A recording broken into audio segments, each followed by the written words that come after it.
So in this video what we're going to be doing is we're going to make a chopping board. I've got a nice selection of hardwood. I need to cut it down to size. It's going to be a 38 centimeters chopping board, but I don't want this thickness because there's far too much wood, you know, to make one chopping board, and I want it to have a nice little pattern.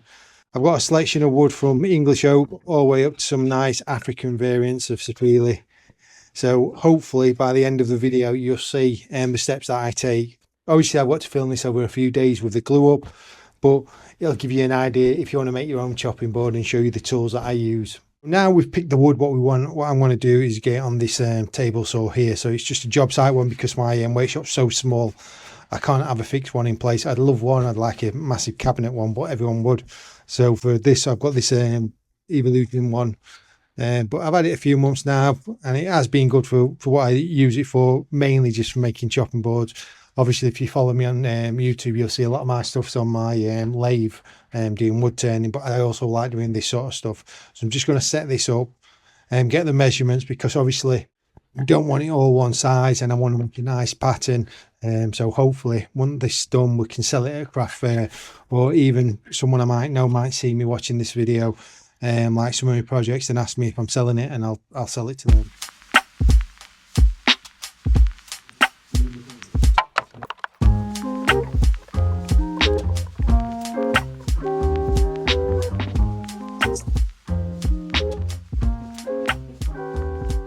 Got them cut down to size now. I'll show you the layup I'm thinking of. So this is all cut down to size now, so you can see I've got the different pieces of wood. You'll notice the different sizes. I kept moving the guide, so I've got different sizes. Always like to have a nice light piece in the middle and the dark ones to the edge, because I think if you let it out like that, that just looks like one big piece. So what we need to do now is put it on the planer. So you can see there when I clamp it together, if I don't put it on the planer, even though I'm using a newish blade, the edges aren't going to be perfect to clamp together and you've got little gaps there. So what we're going to do is get on the planer or jointed, depends where you come from, different people call it different things, then we can glue it together. So if you do like this sort of video, please consider liking and subscribing. In the next few weeks it's going to be the Midlands woodworking show in Newark, I think it is. I've already got my ticket. Hopefully some of you guys might be there. If you do see me, say hello. So we're going to get this little jointer out. The plane I'm using is this one. It's a Rutlands one. Like I say, it is just a basic hobby one. I got it on one offer. I think I got it for £150. I think they're normally £200. It does the job for what I need. Maybe if I get into doing a few more projects, bigger projects, I might need to invest and get a bigger one, and maybe have to put up with not having as much room, but for now this will do the job. Using these planers, they do create a lot more waste. So for this I'm putting it on my Canvac system, so it's the record power system. It's 5-inch pipe going into, I think it's a 45 litre drum, might be wrong, but it soon fills up when you're using this with this system. I don't take too much off of it. I just want a nice smooth cut all the way through. I won't be finishing it on this, I'll be putting it through my thicknesser, but obviously if you don't use this to start off with and just rely on a thicknesser, you're not going to get them edges. If that's bowed anyway, when you put the thicknesser, it's just going to follow it. So this is why we're using this here.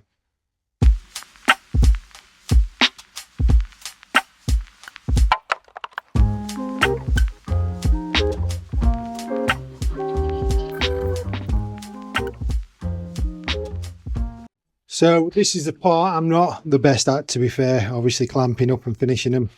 Obviously what is different pieces. What I like to do, I like to lay them out on the bench just so I can definitely make sure where I'm putting them is where I want them to be. So as I says, I always like this part in the middle. I always like a darker edge to the outside. So the reason I'm going for that is that we've got this nice darker edge here going into the oak, then we go to sapele, then we go back across. So before I do any gluing up, what I want to do is just get 2 pieces of this freebie 2, and the reason I'm using this is just to lift it off this mat here. So this is just a rubber mat, because like I say, I do get glue all over. And the other thing as well, I should be able to get a clamp both sides, just to clamp it down, a little piece of wood both sides, so we can clamp it to stop it lifting or dropping. Rubber gloves on as well, because this glue does go all over. You can get different rollers, I've seen, but like I say, I've printed this and it'll do for now. Before I used to use some scrap wood. So I'm using Titebond 2. You can use Titebond 3. It's wood safe, food safe, and it's water resistant. Obviously, the Titebond 3 is waterproof, but from what I've watched on different videos, that's great if you're just soaking it in water. I've never had no issues using the Titebond 2, but it is food safe as well.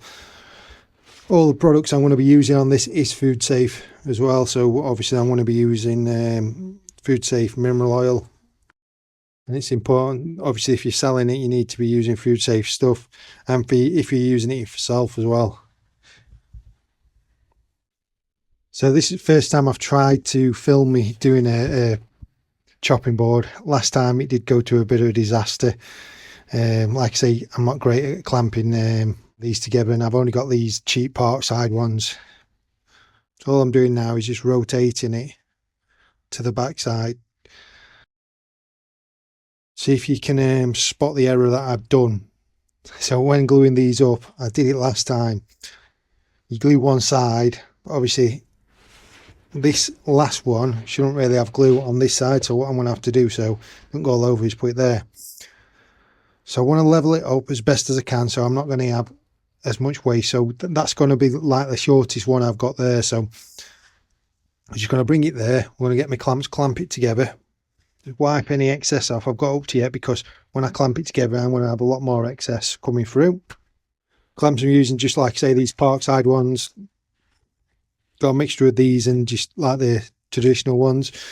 Once I clamp this down as well, I'm going to get some wood underneath both sides to clamp it together that way, to stop it going up and down, because what can happen, it can run up on the glue. Then you've got an uneven board, and you could even have a bendy board. Just like that there.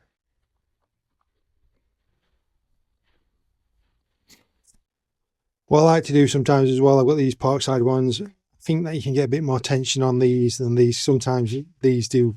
I don't know the cam system. I've had it where it goes back. Might be just that little cheap one.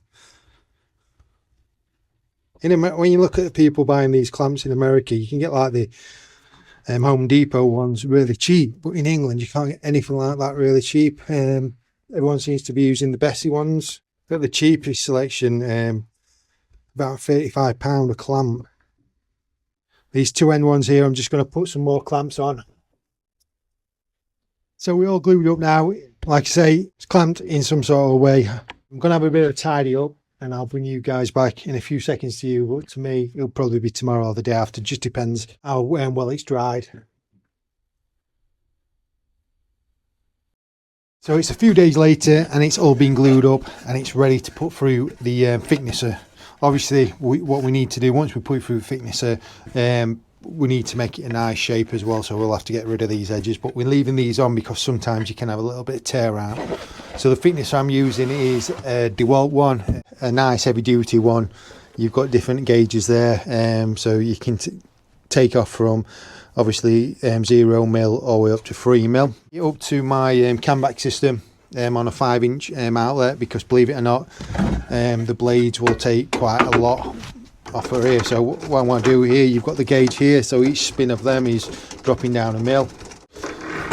And the eye spot on this one is there, so you can see it's not 100% level.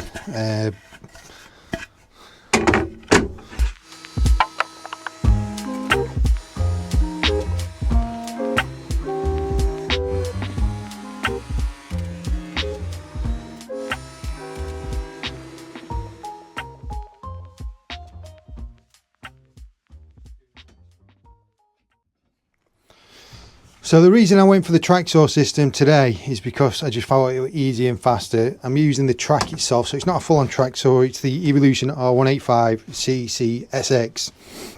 But you're getting a nice straight edge as long as you follow your line, so, and it's easier to get out and set up. So we're just going to take this cut, then cut the other side, and we'll get onto the routering.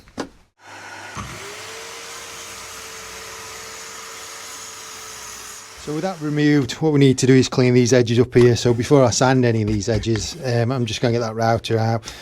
And the router I'm using is just a Katsu router. I use it in all my videos. Now the downside sometimes using the track saw, you do get a bit of pull out there, but like I say, I'm not that bothered because I'm using that router. If you want to see a video of me doing a bit of a review on this, let me know. Or any of the tools that I use, especially like my planer thicknesser and stuff like that.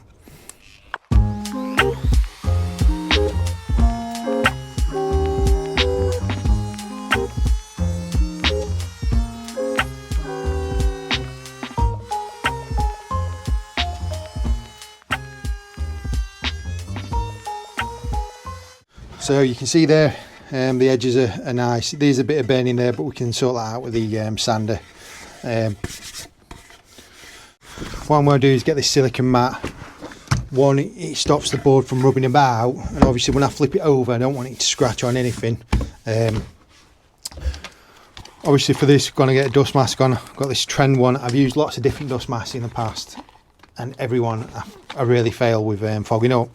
See a lot of people using the basic masks, but I'm unsure whether I don't want to waste my money and buy another mask and do exactly the same. I spent loads on masks and just really fog up these safety glasses.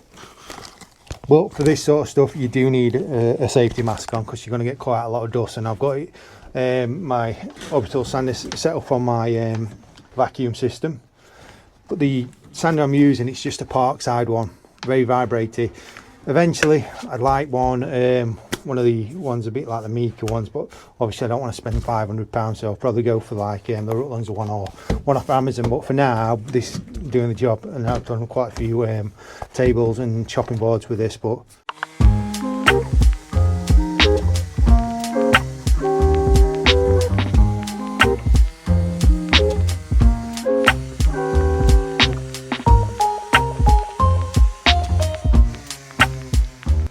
so we've got the nice finish. There's a bit of water there because they've just dropped some on, so it's not a mark on it or anything. What I need to do is apply the mineral oil for finishing oil. So we have to do a few coats and soak it in.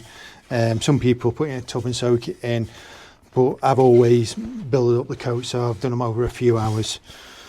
The other thing I use as well, these little triangle bits, you can use them for gluing up and stuff like. So it just speeds the process up, because you can do one side, pop them on top there, and away you go. And for this here, what I'm using, it's a food grain mineral oil there, so you do really need to make sure you're using food grain stuff, so food safe stuff. It's like if you're using beeswax, you need to make sure you're using the right stuff, because there's cosmetic grade and food safe grade. So the stuff you'll see me using when I'm doing my wood turning, that's actually cosmetic grade, so it's not food safe. And especially if you're selling something, you don't want to use something what shouldn't be used on it. So before we put this on, I just want to say something. If you have made it to this point, please like and subscribe if you like this sort of thing. My next video, I'm going to be restoring a vintage sledge that I had when I was a child. And when I had it, my granddad bought it me about 30 years ago, maybe a bit more, and it was second hand then, so you can see how old it is. And it's still in pretty good condition, but I just wanted to bring the life up and put it back to new. I'm not going to be selling it or anything like that, but I just want to keep it up. I don't want it to go to rot, so check that video out as well, which will be coming soon.